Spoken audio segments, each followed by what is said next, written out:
rtfc.baconicecream.com.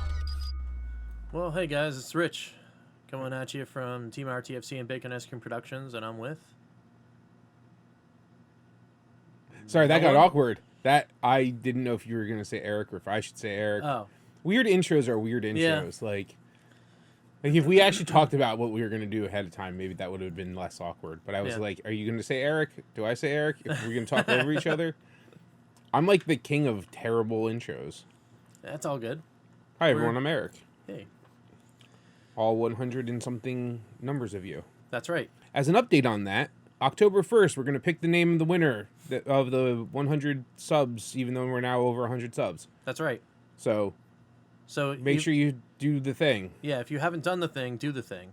which is go to the Road to 100 subs video Yep. and comment on that video with Autobots or Decepticons, and we're going to select one of the people that commented, and then they are going to win either the Autobots or the Decepticons that they've selected, and then we will discuss with them how they want them painted and get them shipped out to them. So That's just right. our thank you for helping us get to 100 subs, and the next time your dog just laid on my feet, which was weird. I didn't know what was going on.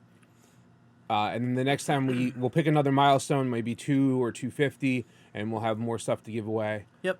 So yeah. So cool. And thanks for watching. So today we have a deck tech on Rich's. Well, he can tell you what the name is and the history of it, but Rich's deck that he's basically been piloting for every event we've gone to, and most of the time that we've been playing for practice for this Energon Invitational qualifying season. Yep. And so he has a name for it that I'm going to stay out of. All right. So yeah, we're calling this deck Team Ireland. You're calling this deck Team Ireland. Well, I am. I'm not.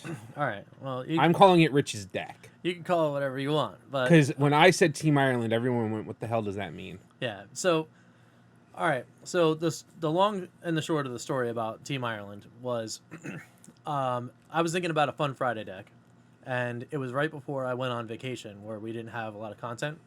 So I took a whole bunch of cards and I was like, you know what? I want to make a deck, and I want to just make some arbitrary themes. So because we were going on vacation and I had just gotten back from a vacation the previous year to go to Ireland, I was like, you know what? Let's make an Ireland deck. Well, what's an Ireland deck? A deck that only involves 3 colors: orange, white, and green, as those are the colors of the Irish flag. To be fair, though, these guys are red. Yeah, well, they don't count. They're the team. That Team Ireland means that, and he's got red in this. This is where the logic falls apart for me. yes, That's why yes. it's Rich's deck. But the battle deck only involves battle pip colors of those colors. So, or it did before it morphed into something else. So, well, I was going to say, so when you envisioned this idea, you had an idea that it was going to be orange, white, green, and so that basically means no blues, which correct. in an orange-based deck, there's really rarely any on-color or like on-theme blues that you're going to want to run. Like Yep. Dino Chomp, maybe for Grimlock. Right. Start Your Engines, maybe for Wheeljack, but Right. not necessary to make them work. Exactly. But the key to that, and that we eventually had a discussion, maybe 2 or 3 iterations in, was blank pips. Yep. You were against having blank pips in this original idea because they didn't fit your theme. Correct. Yeah. And then as we got further along, the blank pips became a part of the deck because I wanted to make the deck function. Because Right. at first, the deck was supposed to be just fun, and then I took it somewhere and played for a little bit, and I was like, well, that seems fun, and it's starting to kind of work. So let me investigate this a little further. I took it to another event, and I think I still hadn't changed it yet. I played with the deck and then said, yeah, I could probably use some of the power that comes in those blank pip cards. All right, I'm just going to throw the blank pip cards in there. I'm not going to be tethered to the idea of the deck. I'm actually now having fun with this deck and just kind of want to make it better by improving it with other cards. So what we see on the camera right now is this is the most recent version of what you played this past Sunday Yep, in Harrisburg, Pennsylvania, at whatever the name of that store was. that's correct. Adventurers it's the Guild. Adventurers Guild. Yep. So this is the most recent version. We can talk through some of the changes as we decided on them, but I know that one of the changes was we added in the Ready for Action and we added in the Steamroll, but we'll talk about why we added those in. Yep. So let's start with your bots, Okay. your characters, I guess, Yep. because bots might not be the accurate term. Sure. And why you chose them. Mm-hmm. And also, can I bother you for a cup of water or a bottle of water since I Yes. can't get to the I can- refrigerator? I can do that in just a second. So I will do that right now.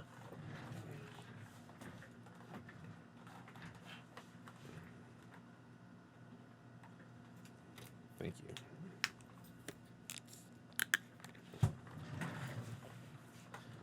It's glorious to have a mini fridge near parts of the studio. If it was, 2 feet closer to me and I wasn't in a stationary chair, it probably would have been much better because I would have just gotten myself and That's not true. interrupted you. That's true. That's true. But I was like, So, I'm going to talk a lot in this. I should drink something. so I divided the deck apart in cards that I had 3s of Well, on the top row. I was going to say, let's talk about your characters Yeah, first. yeah, yeah. We can do that. Yep. All right. So Because that helps influence. I mean, you had a theme, but that helps influence what we're doing with it. okay, cool. So, so the characters are Wheeljack, Wave 1, Grimlock, and Private Terexodon. Okay, so why Terexodon? Because that is the number one question we've gotten on comments. It's the one that fits. Right. These guys don't let you have Lionizer That's or correct. Aimless or not that you would play Aimless or Right. like Fire Drive or any of the 7-star guys. Yep. You have 6 stars. Yep. It's So- these guys are 19. Mhm. I mean, you could run a 4-star, but that's silly. Right. But the other reason is though, Terexodon's like Battle Master mode, weapon mode, is actually kind of cool. He gives you base 3, and as also apparent in some of the other battle cards you may be seeing in front of you, when you hit that double white pip, you reduce the effective defense of the base stats of the character only to 0. So that's pretty powerful when you're orange and you're trying to like make every pip count. Yeah. So, and that's part of why I brought up that this helps influence Right. how many or what cards you're running in the battle deck because, he wants weapons to be in the scrap pile. Yep. He wants white pips to be in the deck. So Yep. you might run a slightly higher white pip count and things Right. like that. Right. So, in case anyone doesn't know, Wheeljack has in alt mode, when you play an upgrade on one of your cards, you get to draw a card and discard a card. And in bot mode, he gets bold 3 as long as you have a weapon in your scrap pile. His stats change to slightly. He gets 5 attack, and he goes down to 1 defense compared to his 4 attack and 2 defense in alt mode. Yep. Grimlock has, when he flips to this mode, he gets bold 3. He's a 4-12-2 character, and when he's in this mode, which is the mode that probably everyone knows him in, he's a 6-12-2, and he has the ability to overflow excess damage onto another character, Yep. which is the Grimlock ability, which everyone probably knows. And then Terexodon is just a 3-8-0 character. He's a Battle Master, and when he dies, he becomes a 3 attack power weapon that says when you flip double white, you reduce the base defense of the character, the defending character, to 0. Is he 8 or 9? I think he's What? 9. He is a 9. Yes. I'm sorry. Upside down was harder. Yep. No, it is. It is. I actually, hit him and he dies or he doesn't die. So that's what I know. Right. Yes. To be fair, though, I think I usually calculate 8, and that might be why I have trouble killing him sometimes. Oh, maybe. So anyway, that brings you to the main deck suite here. So I divided the deck into cards that I have 3 of in the deck, cards that I have 2 of in the deck with a little spillover, and then cards that I have 1 of the deck that way. So we're orange based. Yep. So we'll talk about the double pips because they're there and Yep. they're important. Mhm.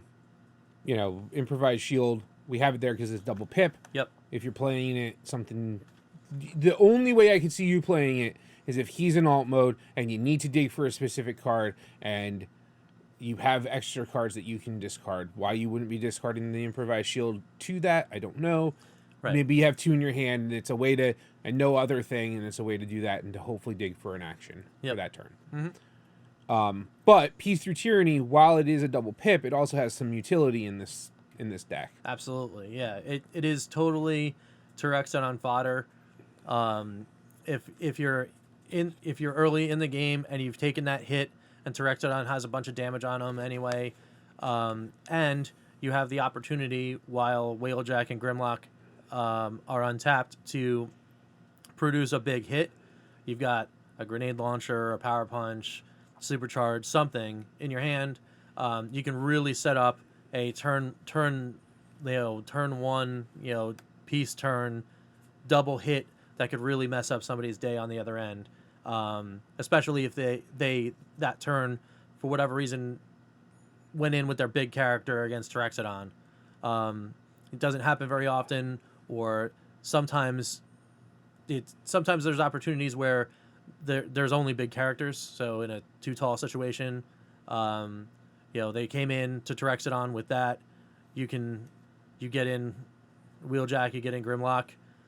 Wheeljack gets him maybe dead, but maybe not. Grimlock finishes the job and pours all the damage onto the second character. It's pretty awesome.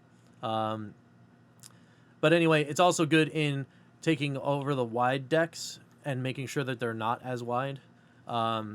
You can, you piece, you put Terexodon on whoever, you roll in, you take out somebody, next turn you take out somebody else. They don't get the chance to take actions with those characters. Right. And you're good to go. In the ideal situation, you kill whatever had attacked, and then you can maybe kill something else, or pile on the damage with both of them to KO something, and then spill over the damage with him on a peace turn. Yep. So if you were to Peace Through Tyranny your Terexodon and you had the opportunity, who's your primary target for it? Who's my target to actually To put the weapon on when he dies. I- If you're sacrificing him to peace, you're controlling when he's dying. Yep. I usually put him on Grimlock. Okay. For the reason that guarantees the pump on Grimlock when I'm swinging in with him, so he can do the overflow damage.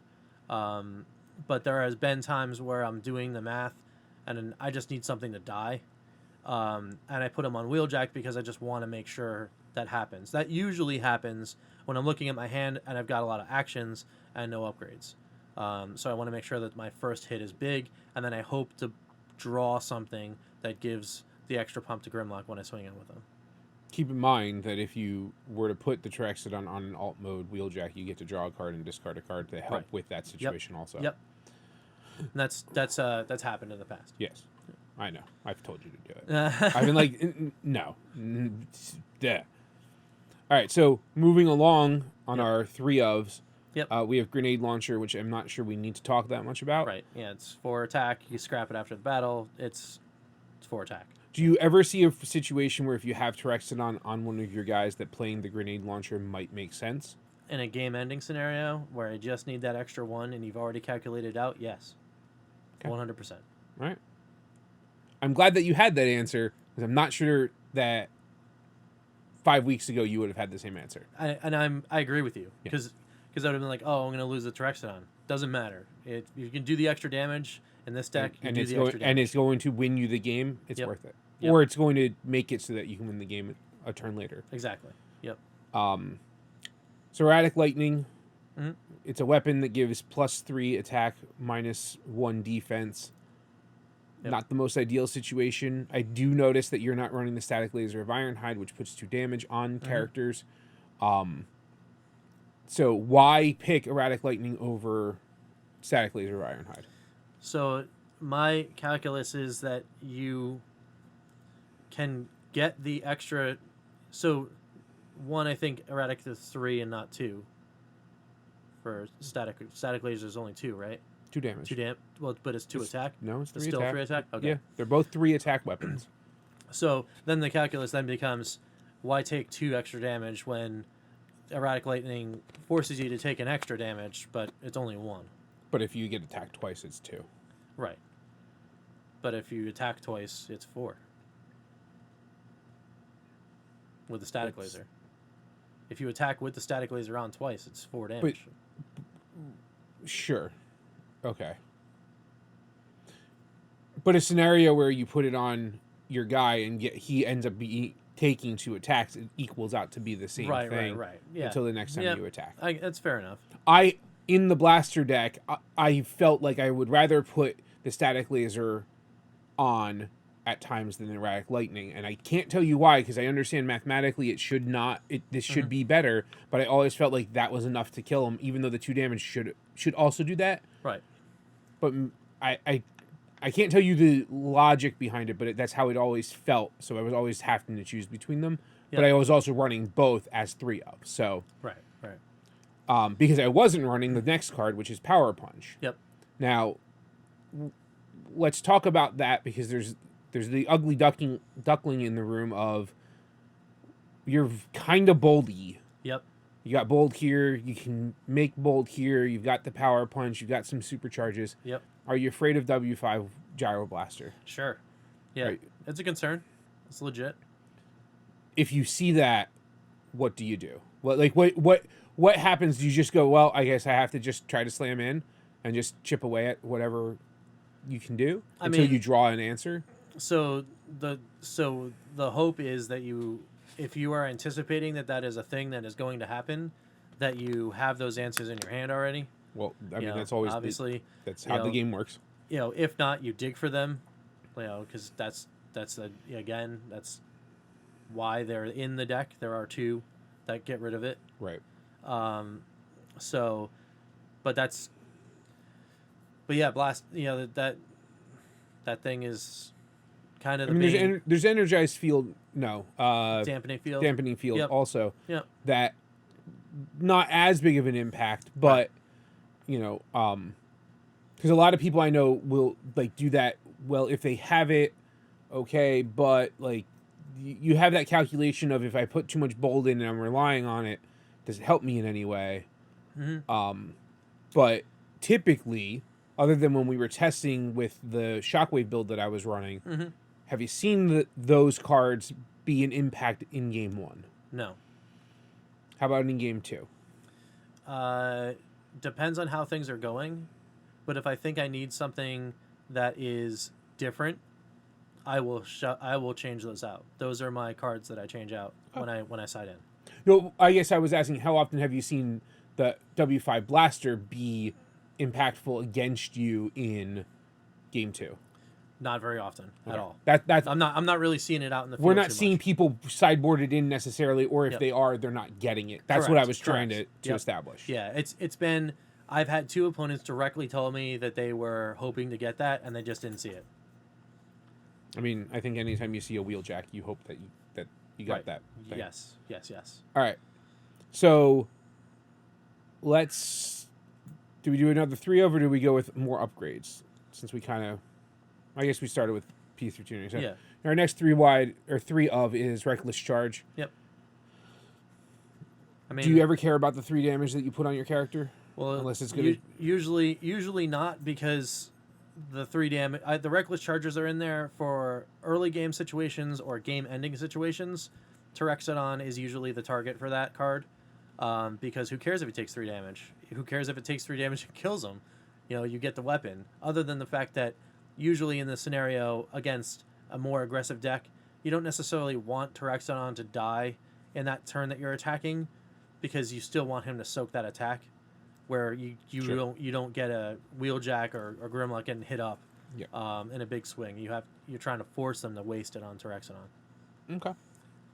Let's just continue with the top row. So then Yep. we get to your first blank pip, which is 1 shall stand, 1 shall fall. Yep. Again, it's the utility card that does the things you want them to do. You need Terexodon dead. Well, that helps get him dead to become that weapon. It also will allow you to pick off that character to set up that turn, where you can where you can do more like utility things that you need. Like, okay, Terexodon's on the field, you got your 3, you did some damage and is within the range to kill the character, you kill the character, and then you swing in with the wheeljack on the fresh character that you're trying to kill down or just eliminate altogether. So we had this conversation last week, and I'm not sure I remember your answer, but do you ever feel like playing that to help set up your Grimlock makes any sense? What do you mean? Well, play it on the character you're going to attack with Grimlock, but put the damage on. Oh yeah, totally makes sense. And again, it's also the reason why it's in there. I've done that before, to set up a big swing where I know I'm swinging with Grimlock. Yeah, totally. I've done that. Okay. Yep. All right, so we're going to start back over here. We have 2 supercharges. Yep. And again, it's, you play it, the character gets bold, you vomit cards all over everybody. It's, it's a thing. And we have the way too oftenly played press the advantage for us Decepticon-like people. Yeah. Yep. It's in there. It's a pump.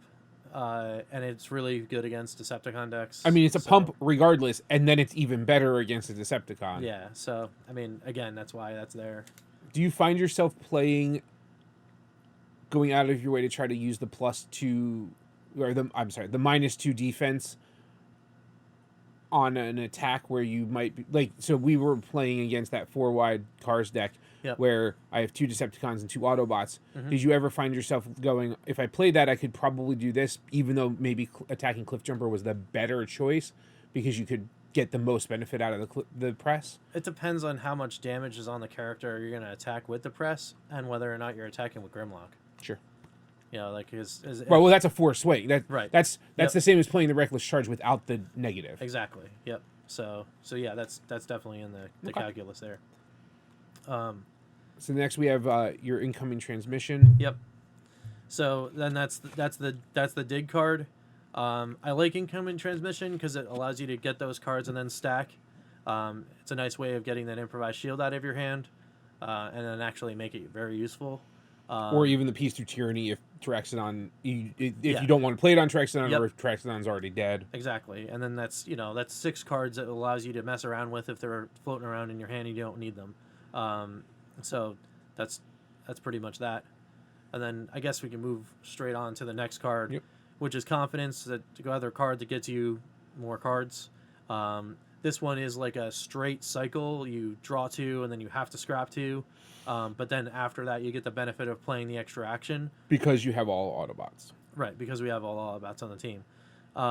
So that's useful for those, like really awful, turn draws, like the first turn draws where you're looking at 2 improvised shield in your hand, and then you draw the confidence, and you're like, well, those are going away. And then you hopefully get something useful, and you hopefully get that extra action so you can benefit from using the action as well. Gotcha. So that's pretty much that. And then I see we have 2 Bastion Shields. Yep. Yeah. And then, Now, why 2? So I found that most times the people are using shields no matter what you're doing. You're either an aggressive deck that's got force fields, or your defensive deck that's got extra paddings and reinforced platings and all that kind of stuff that kind of messes your bold day up. The 2 bashing shields allows you to answer that equation and still not have it be hurtful because it's a green. If you don't feel you need it, you just let it go. It's still the orange pip. And then if you need it, you grab it. And then, hopefully you've got cards to swap out. And not for nothing, if you play it on a character that you put Erratic Lightning on, you basically Yep.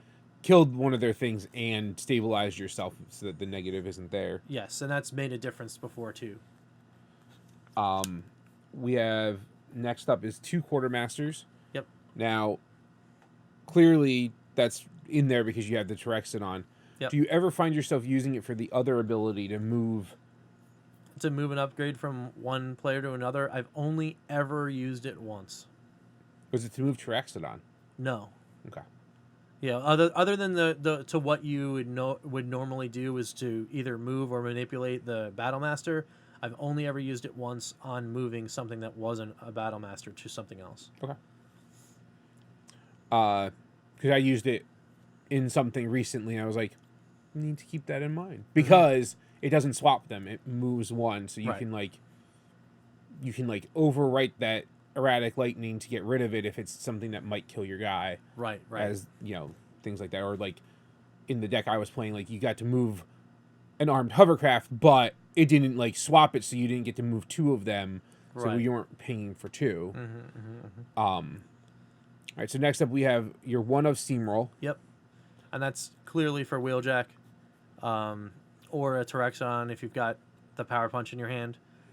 When you're about to lay down some serious firepower and you think that it's going to be that situation where you just had a big hit and you didn't quite kill the character and it was with Grimlock because they just got real lucky on their tough flips. You're like, oh man, I really wish I had something else that was doing things like Grimlock. Well, Steamroll's your answer for that. Now that was in the deck originally. One of the first things that we like talked about putting in, because this was a little bit modeled off of the double Grimlock that Adam Bixler had played a couple of times at Swarthmore or something that we had been to, and then we kind of fell out of it because it was like, well, how often does that matter? Right. And then we slowly started finding ourselves in a position where it does matter because the meta is in that more orange hue. So those one or two extra points sometimes do add up to something that's enough to flow over to kill something else. Right. Especially the way that he can flip with the right things, enough cards to be like, oh. Right. Well, and there's been too many times before that got added back into the deck where I'm attacking with Wheeljack to a character that has like 9 damage. They have got 10 health. Right. And it's like, okay. Yeah. You almost feel like it's a wasted attack. Right. At that point, you're hoping at that point, before the Steamroll got in, you're hoping you draw the one shall stand. But having the Steamroll actually is maybe even better than that in that particular Well, in scenario. that particular, yes. Because you can overflow that damage. Right. All right, so back down to the bottom, Yep. we've got 2 force fields. That's right. So I'm assuming that's because you're an orange deck and you're not super defensive. Yep. But also because of Terexodon, you were shooting for a very specific white pip ratio. Exactly. Because every time we talked about making cuts, you're like, but then my white pips are off. And I'm like, how much does that matter? But it matters when you're trying to get the Terexodon To ability test off. Sealed I've had pools? it where it just I'm not sure did how- you just say that or So let's ask that question. Okay. Are you shooting to get the Sealed pool Terexodon generator. ability off, or you just, if it Gotcha. happens, Yeah. it happens? Well, when he's on, So you're yeah, not the idea to necessarily be like because because we already have so I much have stuff. to have this Maybe ability it would go give off. us. It wouldn't be as But it's accurate great because when like it does the happen, rarity and when stuff you in the get box is different. more abilities But, like, to have it happen. I in the basically deck, have it it's set up right even now. If I you can know, get like, keep hence it all working. like I so all broke the something bold at feeds some point into when I the was fact that coding there's it, white but, pips. I mean, feeds it's into the fact that right you're now. It's a destined to Google see Doc, more white but pips if you keep All the flipping common cards. battle cards are in And one pile. All the are in one column. All the that you uncommons, all the have rares are that in bold 2 different three, columns. and Then the almost small all character times cards when and the you have large a bold character six, cards are in you're their seeing two own of those. thing. Because Now, trying to figure out whether the rare whether distribution Terexodon's is on the just character you that's just never won with, gonna like that's another story.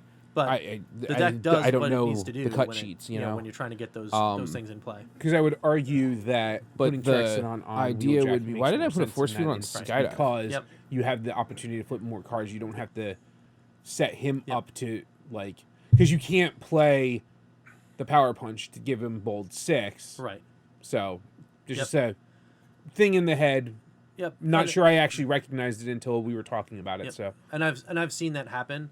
It's just that usually in those scenarios, when you're looking at the table or I'm looking at the table, yes, that turn I swing with Wheeljack.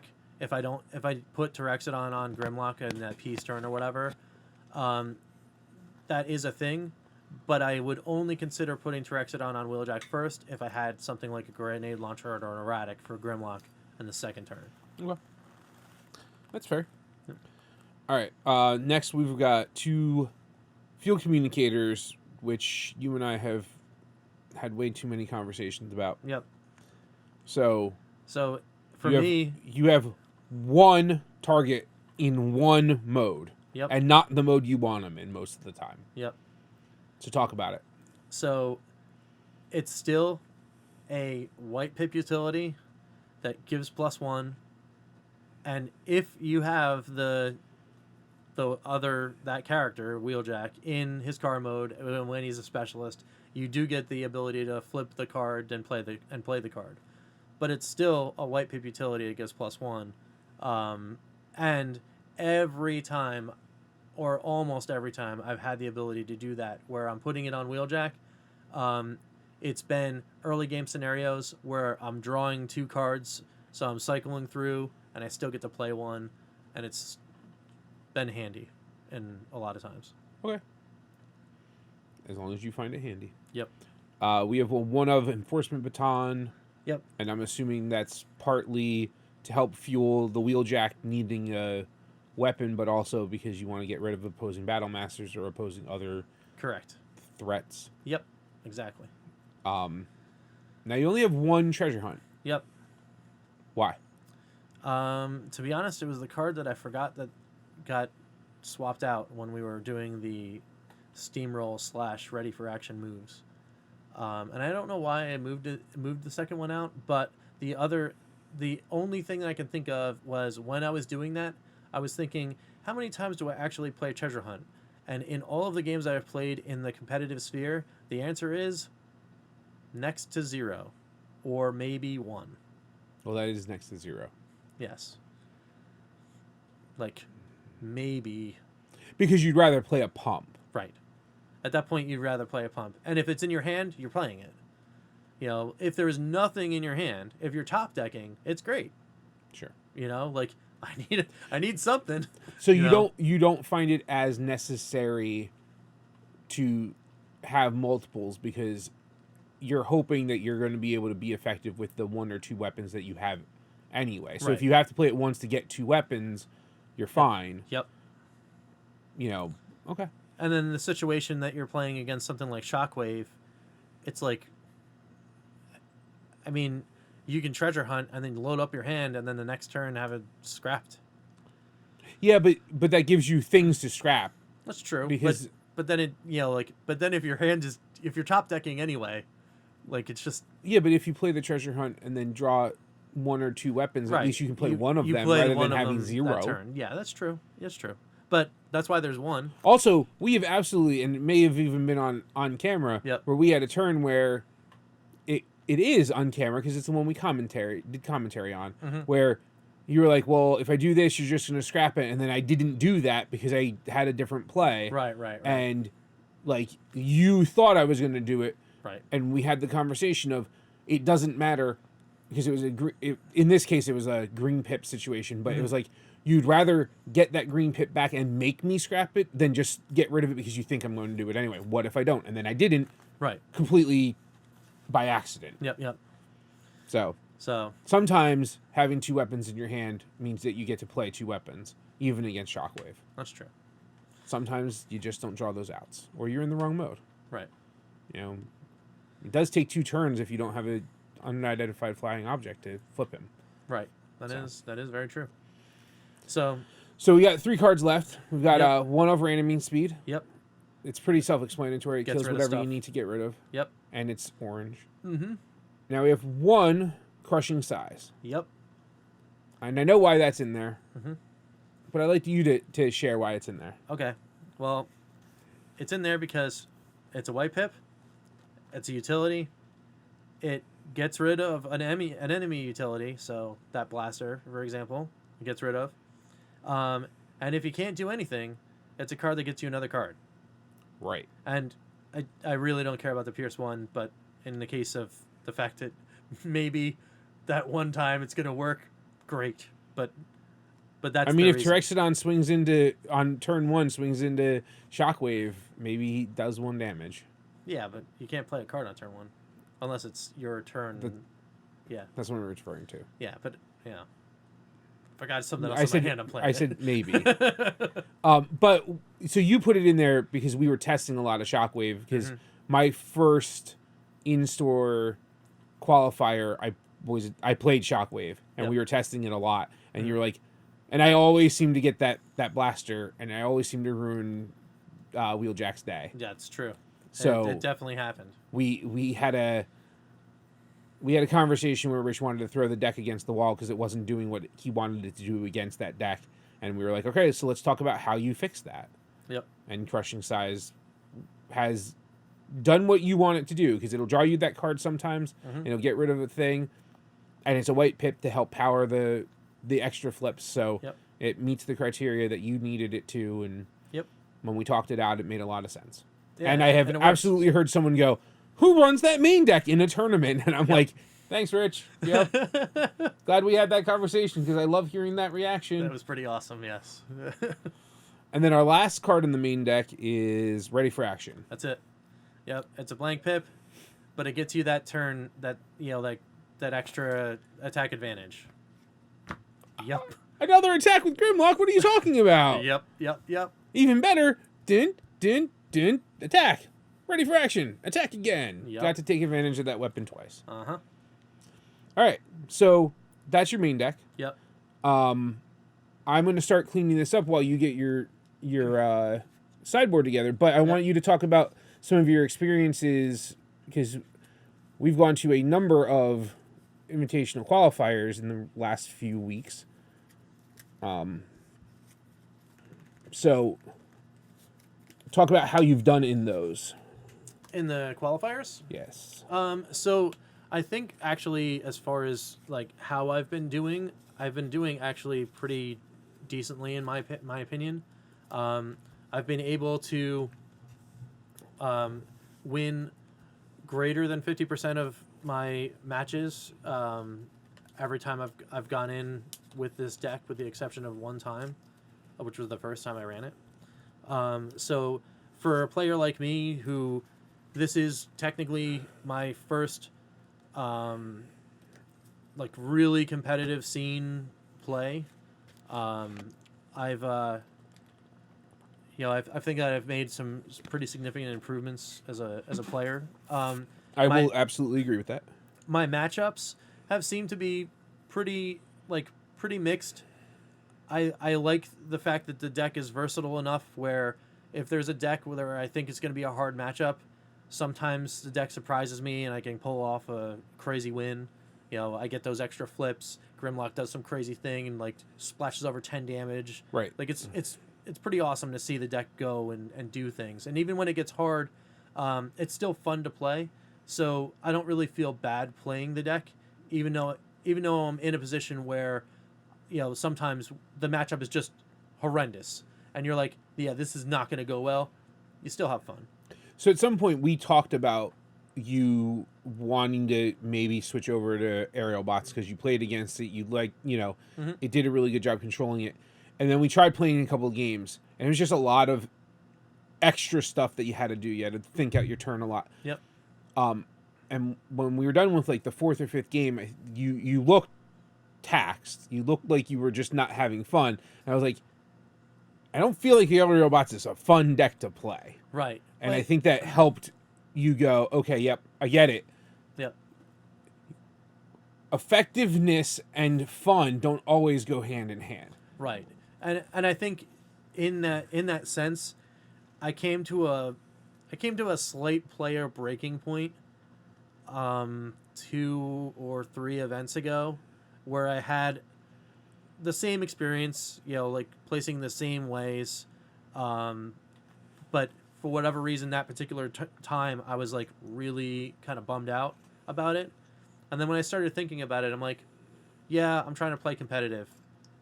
Yeah, I'm trying to do really well, and of course, I already knew that I was going to PAX before they even announced the Energon Invitational, and I'm like, well, that'd be just a really cool experience to be able to play inside of the Invitational, and be there. But after I had that kind of like negative mind experience, I just thought to myself, like, you know what? No, because I still like playing this deck, and I still think it's fun. So for the rest of the time, yeah, I'm going to keep standing up, and I'm going to take swings as much as I can. But if I don't get there, I don't get there. That's fine. It's not like there's, okay, this is the only thing that's ever going to be, and there's never going to be another thing. Like, the community has been awesome. The responses have been like unreal from the powers that be that make the game. Like, they're really putting support behind this thing, and it's like, okay, well, there'll be another one, and then we can play in that. I mean, they just announced the Pro Play Yeah, tour with that exactly. other group. Yep. Which You know, That's could you pretty- give us more than like 2 weeks notice? Jesus. Yeah, like, oh, we're gonna have this thing. Here's the event. It's in a week or Well, two. it's a little bit further along than like the announcement from Organized Play to Origins. Right. But still not conveniently timed, especially right after I told my wife that, oh no, October's going to be wide open. And then it's Right. like, but there's a thing you could drive to. And I'm like, don't make a liar out of me. Right. Don't make me go, well, now Right. can I have this one? If I can go, I'll go. Right. This could be cool. But there's one in Orlando Yep. in January. Yeah. I was like, couldn't it have been like Christmas time? Because then we just have an excuse to go to Florida. Yeah, exactly. Like, That'd been rad. but I understand why it's not. So Also, it would have been way too close to PAX. yes. All right. So So, anyway, yeah, now that we digress from that, let's It's talk time- about your sideboard. it's time to introduce the sideboard character. It's RC. Fanfare! I don't know what Yeah. to do. It's like, all right, it's RC. Yep. I mean, for those that don't know what RC does, it's she's a 2/9/1 in alt mode. When you flip her into the mode, you repair 1 damage from each of your characters. I don't think I've ever used that ability. But Someone called out because I had her in my board for this past event. Yeah. Like, why didn't you flip RC? And I'm like, because I forgot she has that ability. yeah. So Because I didn't transform anyone that turn. And they're like, why didn't you do it? I'm like, I don't know. right. So I forget to read that side of the card. I know what this side does because Yep. it's the one that does work. yeah, in the bot mode, it's 1/9/1, but Pierce equal to the power of the character. So The total the attack. total attack, yeah. So you throw a grenade launcher, then it's base 5. You flip some more. It's getting awesome. It's all Pierce. That's yummy, especially against a blue deck. It's only yummy against a blue deck. Yeah, that's right. Yeah. Like, I mean, if you're swinging into a guy with 1 defense, that should not make a difference. that's true. But in an orange deck where the guy's got 2 or 3, if they're a tank for whatever reason, Sure. Cool. it could be a thing. Thanks, Warpath. Yeah, or Megatron in an orange deck. Sure. I mean, I'm just throwing it out. Anyway, let's continue talking about RC and not these Christmas land scenarios that yes, you're yes, talking yes. about. So Because she's 5 stars Yep. and you have a 9-star, a 10-star, and a 6-star, usually you would probably be swapping out which character? Terexodon, for sure. All the time. Buy Terexodon, Yep. high RC, Yep. and then because of that, now you have an extra star card. Or Right. an extra star available. That's right. And so what do you play? So If you play. I do play a star card. It's an orange double pip. It's mounted missiles. Why? Because it's a +2 weapon. It's a double pip. You can put it in an armor or a utility slot. And I think that's the most utility you can get out of the card. Like I just think that's a good thing. Right. And why not use plus if you ever flip it on RC, then it's an extra, double pip. Yep. All right. Would you seem to be looking for something? Oh, never mind. There were 2 cards that were stuck to each other. Excellent. All right. I was looking for my next 2 of, which Yep. is I Still Function. That gets swapped out when I know that I'm having a brutal matchup, and I get like, Because I ask you questions. and I get out in a situation where I attack in with Wheeljack. He's got 15 effective health. He dies the next turn because they're just throwing large bombs at me. And I go, well, now I'm really behind. I could really use some help. The I Still Function helps out because you can't ready for action somebody that's in your KO pile. I mean, That's you right. could, but No, well, you can't. We know you You can't, actually but- cannot. Yeah. All right. So our next card that we're going to talk about Yep. is Swish 'em Like Bugs That's right. as a 1-of. Yep. Everything else here is a 1-of. That's all right. Yep. It used to be a 2-of, but I changed it. You put the Squish 'em Like Bugs. It's an extra orange pip, and then when you're attacking things like bugs, the Insecticons, aerial bots, basically anything that's got like those small stars. It's a good way of getting the attack in and spreading some damage, especially if for whatever reason they've got like super tough, and it's like really, hard to get in there. So it spreads the damage a little. Especially because you can do like put it on Grimlock. He's 10 stars, so that gives you a good field of things. Exactly. Yep. How often did you find yourself putting it in and or using it? Definitely against matchups that involved Insecticons, aerial bots, and one other matchup was like a 4-wide, maybe it was a Cars. I definitely had some use in it because it was able to spread damage. The one where it kind of like I learned the hard way why you don't play the card was against Tom's 4-wide Plains deck that just throws all of that damage back at you. Yeah. It's kind of horrendous. I was gonna say that's when you don't play. That was, nah. All right. I thought I was going to be clever and be like, I'm just going to spread the damage and then go in with Grimlock. No. Yeah. Nope. All right. Our next card, System Reboot. Yep. Now that's one I suggested at some point. That's right. And I'm not sure what the scenario that it came up that was like, what do we want to have? I know part of it is a shockwave deterrent because it lets you refill your hand and maybe strip out a card or two out of their hand. Yep. And then in that scenario where it's the that Cars deck that does like all the drawing, the Cliff Jumper, Whatever. Dead End, whatever, The Cliff Jumper and someone. Yes. Because usually that's why Cliff Jumper's there. Mm-hmm. So I've heard other people, I want to say Dan from Vector Sigma, and maybe Mark also, have called it like another treasure hunt, but you get to keep all the cards, so it doesn't matter like if it's an upgrade or not. Yep. So it just helps you refill your hand in a situation. Like I could see that being useful against that Blue Bugs style deck to just help you refill your hand and make it harder for them. Yep. All right. So the next one we're going to talk about is another white pip, Yep. and it's Debilitating Crystal. Yep. So that one is in there for that matchup where you had 2 answers in the deck already, but for whatever reason, that damn blaster just kept coming in and wrecking your day. You can bounce it into your hand and again, see it probably in the next turn, but for that turn, you get to get your bolt on, that kind of stuff. It also allows you to really mess up days like, say somebody's playing that General Megatron deck, and they've got like all the upgrades ever on the character. It's kind of a bad day.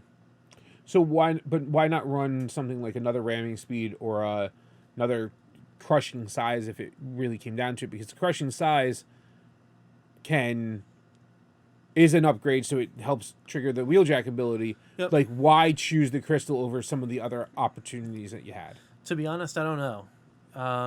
I haven't actually seen the opportunity where the Debilitating Crystal was just like absolutely had to have it, other than playing a deck that is like super ridiculously upgrade heavy, knowing that there's limited chances to getting those all back out. So because the only time I see it very useful is to bounce an armor back to someone's hand. Right. Because then you're not, it's not in play to have to it be be effective. Yep. Okay. So. All right. So our last pipped card is going to be Heat of Battle. Yep. Now that one is in for that mirror matchup. You get the RC, you get the Pierce, you get the Bold, you get all of the stuffs. That card is in there because if you have her in this mode, yep, it's just Pierce damage. Yep. That's pretty much that. And then our last 3 cards are cards that you had in the main deck. Yep. And they're your blank pips. Yep. It's the One Shall Stand, it's the Steamroll, and it's the Ready for Action. They're in there in case you're in a scenario where you need one more of those to do the thing you would like to do, and you found it effective in the other matchup. So you would put this in if you're trying to regain the tempo against like a Cars style situation. This you're gonna, if you need to like punch through extra damage, or like you have a guy that you can't get to like a Shrapnel or something like that. And then this one's just kind of if you feel like you can do that overflow damage. They're smaller dudes. Yep. So they give you the versatility of having the ability to swap. Maybe you go, I take out the One Shall Stand, but I put in the extra Steamroll because that in that scenario is going to make more sense. Or something like that. Yep. While I was saying that, I thought of a question and then I promptly forgot what that question was. Yeah, I don't remember what the question was. All right. My bad. It's all good. I didn't have a script for this. So you've missed the top 8 a couple of times. Yep. I know there's a couple more opportunities. We're nearing the end of this season. Yep. If Yep. you don't make it, which we're going to try. That's right. If you don't make the invitational right now, are you going to play in the last chance qualifiers? And Probably. Yeah. and would you revise this deck with Siege 4 stuff, depending on what comes out? I'm not paying attention 100% to the spoilers, but or do you think it goes, we're shelving this whole thing and we're going to come up with a new, fresh idea and sit down and try to do it? It really depends. Like it just really depends on what those battle cards are, and like if there's like some cool, sneaky, super awesome pair up for these two in the character side to really make any changes. My intention on continuing to play the deck, I still think it's fun, and I still think I will be playing that deck until I'm getting burnt out on it, or I am thinking it's no longer fun based on whatever. It's just like not The meta viable shifts anymore. and now it's not Yeah. fun to play because you don't get anywhere. Yep. But yeah, I think it's a good deck, and I think it's got promise. It's got a really good core, and maybe there's some tweaks to be made as we move forward, but we'll have to wait and see what those cards bring. So if anyone tries building this and takes it to something and does well with it, please let us know. Shoot us a comment. Absolutely. We'd love to hear about it. I know that there's been a couple of times that people have been like, oh yeah, I saw this deck, and people are like, huh. And I'm like, that was Rich. I know that was Rich.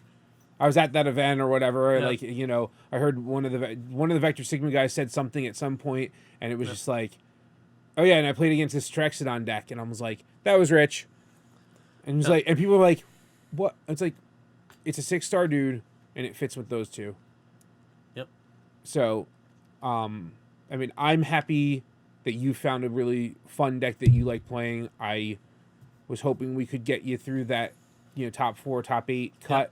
You keep getting really, really close. So Right. I think you're right on the bubble. I mean, before Origins, I hadn't top 8 anything. Right.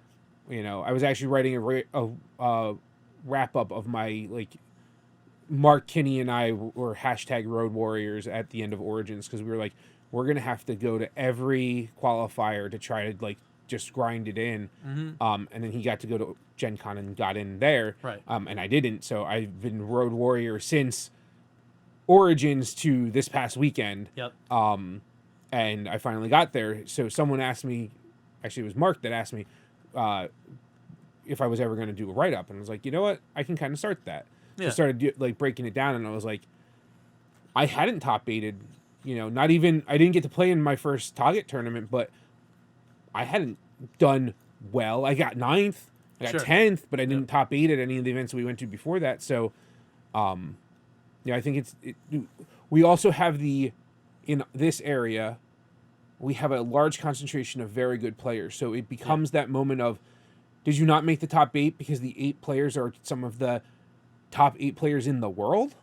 Right. Or is it just because you didn't get there because of the matchups? Right. A lot of times I feel like you're learning, I'm learning how to avoid your play mistakes, because you noticed it in one game, you can adjust for it, you don't do it again. Like, I did this stupid thing yesterday where I tried to put turbo boosters on a guy that had just flipped, and I was like, he's not a car anymore. That doesn't work. And I was like, I did that in the tournament and I didn't lose, but if I had lost that game, I would have been like, that will forever be ingrained in my brain as, no, you can't do that, dumbass. Right. So, but yeah, we're gonna wrap up the Rich's deck tech, Yep. otherwise known as Team Ireland. Thanks for joining us, and this was a longer video than I thought it was gonna be, but Yeah. that's awesome. Yeah, no, it's good. And thanks for watching, and And if you sure stayed to for hit us this long, remember, go check out that giveaway video so that we can ship you some tokens, and that's right. keep seeing. We're trying to put out stuff at least weekly, if not more. Yep. And if you have the opportunity, go check out that commentary video we did recently. It's one of the new format ideas we have of record us playing, then go back and watch it and see if we can learn from it, but also if it enhances rather than just seeing two dudes play, if it helps to have that outside perspective of we're not in the game anymore and we're playing. Yep. We also hope to have some guests on at some point with some other local guys that have qualified that we're trying to like do some testing with and see if we can get more people on camera if possible. If not, just get some more ideas moving and stuff like that. We're not the biggest channel, but we're doing everything because we love it. That's right. So All right, cool. that's it for me. And that's it for me. So we'll see you next time, guys.